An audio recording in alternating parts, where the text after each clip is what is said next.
हाय मेरे चैंपियन। तो इस वीडियो में हम क्या बताने वाले हैं, तो इस वीडियो में हम आपको बताएंगे एक्सप्लेनेशन, यानी कैसे आप एक्सप्लेन कर सकते हैं 5 नंबर या फिर 4 नंबर में पूछे जाते हैं एग्जाम में, तो आप कैसे एक्सप्लेन कर सकते हैं वो भी बताएंगे ट्रिक के माध्यम से। और साथ में आपको लेटर का फॉर्मेट सिखाएंगे, आप कैसे लिखेंगे। देखिए 2 मिनट में हम आपको सिखा देंगे, 2 मिनट में आपको सिखा देंगे हम लेटर लिखना और साथ में एक्सप्लेनेशन। आप जाइएगा एग्जाम में, जैसे देखिएगा एकदम हंसते खेलते एकदम मार के आइएगा और आपको 4 नंबर इससे मिल जाएगा और लेटर से जानबे करते हैं 5 नंबर की पूछा जाता है। तो 9 नंबर इस वीडियो से आपको क्लियर होने वाला है, और वो भी ट्रिक के माध्यम से। रटने की आवश्यकता नहीं है, आपको समझने की आवश्यकता है। थोड़ा सा आप एफर्ट करेंगे तो आपको समझ में आ जाएगी। और आपको मात्र 4 लाइन लिखने आएगा कि नहीं आएगा, बिल्कुल लिख देंगे आप। तो आप लोग इतना सिर्फ आपको दिखना है, लिखना है एग्जाम में, और आपको 5 नंबर मिल जाएगा, और वो भी ईजी तरीका से। तो हम आपको कैसे सिखाएंगे, आप देखिएगा वीडियो को, उसके बाद समझ में आ जाएगा। ठीक है, तो हम आपको शुरू में ही बोल देते हैं कि वीडियो को लाइक कर लेंगे और साथ में चैनल को सब्सक्राइब कर लेंगे, ताकि हम बीच में आपको डिस्टर्ब ना करें। तो सबसे पहला हम लोग का देखिए, this line has been taken from. ठीक है, जैसे कि यह जो लाइन है ना, इसमें क्या लिखना है आप लोग को, इसमें लेना है आप लोग को जो है ना, पहला जो समरी है ना, जिसमें यानी दिस लाइन फ्रॉम, यानी जो पूछा गया है ना, जैसे पूछ दिया गया है इंडियन सिविलाइजेशन एंड कल्चर के बारे में आपको एक्सप्लेन करना है, तो आपको उस लाइन को पहले इंक्लूड करना है। उसके बाद लिख देना है इसका रिटन, यानी हैज़ बीन रिटन बाय। जैसे इंडियन सिविलाइजेशन को कौन लिखे हैं, तो Mahatma Gandhi has been written by. ठीक है, इंडियन सिविलाइजेशन, तो इस लंग आपको लिखना है, वो चैप्टर के नाम, इस लंग लेखक के नाम लिखना है। ठीक है, तो Indian civilisation has been written by Mahatma Gandhi, तो इस लंग आप चैप्टर के नाम लिख देंगे, यहाँ पर लेखक के नाम लिख देंगे। उसके बाद अगर कोई औरत लिखी होगी तो आप सी का उपयोग करेंगे, अगर कोई पुरुष लिखला होगा तो ओकरा वहाँ पर ही का उपयोग करेंगे। ठीक है, तो आपको इस तरह से उपयोग करना है।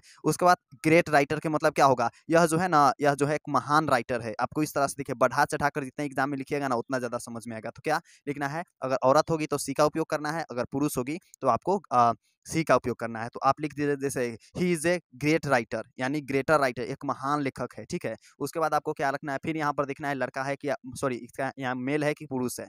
आपको जैसे ही देख लीजिएगा मेल है या फिर फीमेल है, तो आपको उसी अकॉर्डिंग उपयोग करना है। इतना तो आप लोग जानबे करते हैं। Has retain many poets and topic, इसका मतलब क्या हुआ, महात्मा गांधी जो है ना, या फिर वह जो है बहुत सारे पोएट्स यानी कविता और टॉपिक लिखे हुए हैं। In this line the writer ने राइटर उसके बारे में से, यानी इसमें क्या लिखना है, तो इस लाइन के माध्यम से लेखक कहना चाहते हैं कि से कहना चाहते हैं या फिर सेड, और उसके बाद में उसके लाइन के बारे में लिख देना है। तो क्या आप समझे, कुछ नहीं ना समझे, फिर से हम आपको बताते हैं। तो this line has been taken from, देखिए यह जो लाइन है, सबसे पहले आपको क्या लिखना है, तो उस जो आपको दिया रहेगा ना लाइन, उसके बारे में लिख देना है, थोड़ा सा उसमें से आपको इंक्लूड करके लिख देना है। उसके बाद लिखना है, उस चैप्टर का नाम लिख देना है। जैसे इंडियन सिविलाइजेशन एक कल्चर कौन लिखे हुए हैं, तो महात्मा गांधी लिखे हुए हैं, तो यहाँ पर लिखना है Indian civilisation and culture has been written by Mahatma Gandhi.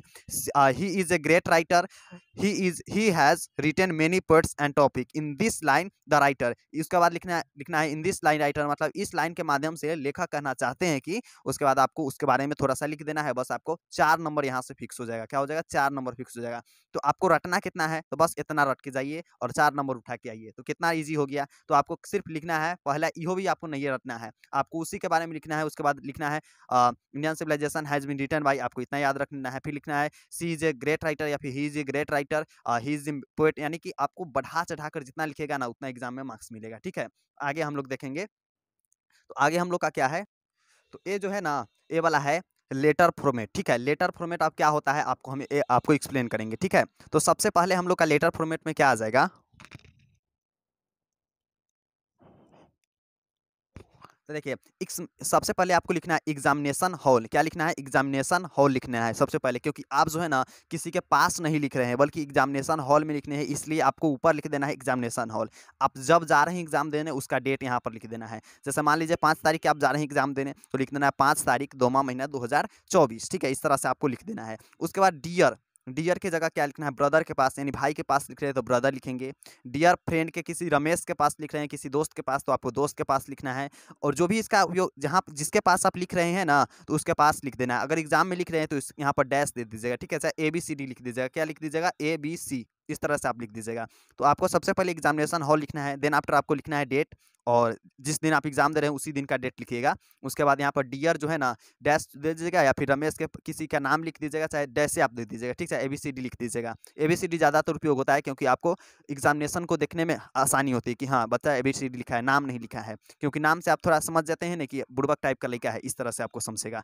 आगे हम लोग का है आई एम फाइन हियर, मतलब मैं यहाँ ठीक हूँ। ठीक है, मैं, आई का मतलब होता है मैं, यहाँ होता है और ठीक हूँ। ठीक है, ठीक हो जाएगा। उसके बाद आई होप यू विल ऑल्सो, ठीक है, आपको दिखाई दे रहा होगा अपनी, चलिए हाँ, आपको आगे लिखना है I hope you will also be fine there, ठीक है, मतलब मैं आशा करता हूँ, होप मतलब आशा करना होता है, मैं आशा करता हूँ तुम जो है ना वहाँ, मतलब तुम भी वहाँ पर ठीक होंगे, ठीक है, तुम भी वहाँ पर ठीक होंगे। उसके बाद लिखना है today I am going to write your about, जो आज जो है ना हम लिख रहे हैं किसके बारे में, तो हम अपने बारे में लिख रहे हैं, ठीक है। उसके बाद आपको लिख देना है कि हाँ मेरे को बुखार हो गया था, ये हो गया था, मेरा मैथ का कमजोर है सब्जेक्ट, इसलिए एग्जाम नहीं दे पा रहे, एग्जाम में खराब रिजल्ट आ जाएगा, मुझे डर लग रहा है, सब जो भी लिखना है आपको लिख दीजिएगा इसमें। जो आपको आपको हम बता रहे हैं, लेकिन एग्जाम हॉल में आपको टॉपिक दिया रहता है वहाँ पर, ठीक है, किस पर लिखना है, पापा के पास लिखना है, मम्मी के पास लिखना है, दोस्त के पास लिखना है, किसके पास लिखना है, ठीक है, तो आपको वहाँ पर लिख देना है। उसके बाद आपको देखिए इतना ये वाला लाइन बाकी याद कर लीजिएगा सभी को लोग, ठीक है, इतना याद कर लीजिएगा, इस बीच में कुछ भी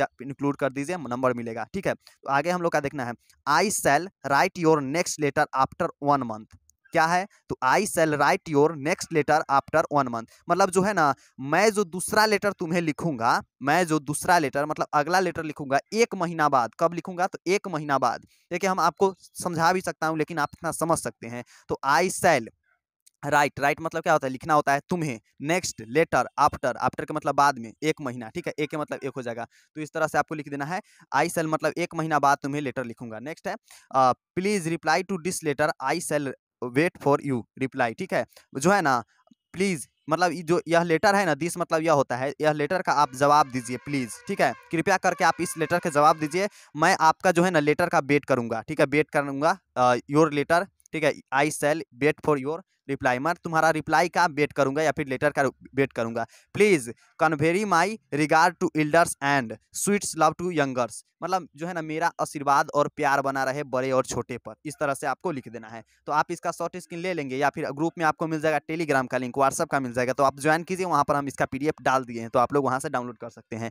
आगे है देखिए, आगे क्या लिखना है आप लोग को, आगे लिखना है योर सन, क्या लिखना है, योर सन लिखना है या फिर 2 स्टेप। उसके बाद आपको लिख देना है योर सन, मान लीजिए आपका नाम क्या हुआ, तो रमेश हुआ तो रमेश लिख देना है, रवि हुआ रवि लिख देना है, और एड्रेस यहाँ पर डाल देना है। तो आपको एग्जाम में एड्रेस बिल्कुल भी नहीं डालना है, लिख देना है योर सन, उसके बाद ABCD कैसे लिख देना है, तो ABC डैश डैश मार देना है, ठीक है, फिर यहाँ एड्रेस आएगा तो आप ABC डैश डैश मार दीजिएगा या फिर डैश डैश मार के भी छोड़ सकते हैं। तो आपको यह जो वीडियो है ना कैसा लगा कमेंट में लिख कर आप बताइएगा। दूसरा क्या करना है, तो आपको इस वीडियो को अपने जितने भी फ्रेंड है ना सभी के साथ शेयर कर देना है।